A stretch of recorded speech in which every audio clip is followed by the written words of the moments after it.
كنت أكيد معذور.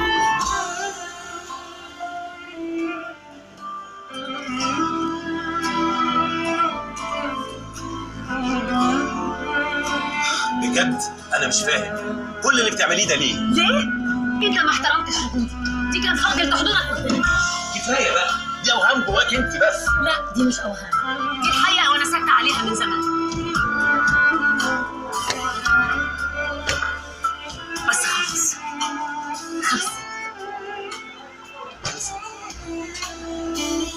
وفاكر حبي والعشرة حبيبي ولا بناس، لعلمك لسه على فكرة بعيش على ذكرى إحساس.